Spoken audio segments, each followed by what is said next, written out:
This month in the Beecher Beehive, we had a lot of bees buzzing. We had our spelling bee, and we produced winners from kindergarten and first grade, second and third grade, and fourth and fifth grade. Great job, spellers!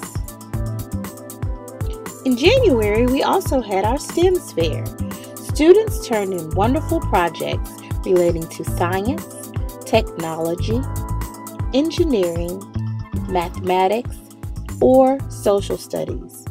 Students were judged during the STEMs fair, and if they scored high enough, students received either a third place, second place, or first place ribbon. Great job, STEMs participants! Also in the Beehive this month, there were parent-teacher conferences, the January Student of the Month celebration, and the Principal's Book of the Month. We are busy, busy bees in the Beecher Beehive.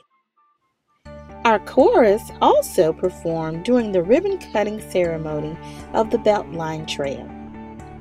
Also in the Beehive this month, our wonderful Reading Bowl team spent countless hours studying, quizzing each other, reading in order to prepare for their Reading Bowl competition, which was held on Saturday, January 26th at Drew Charter School.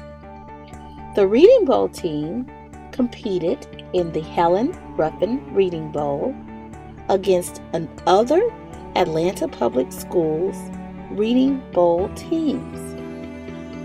Our team tied for third place in the competition.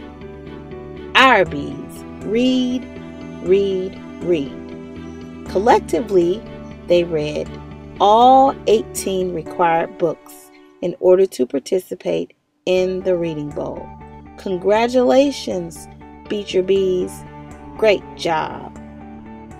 We closed out a very busy January in the Beehive with Career and College Readiness Week.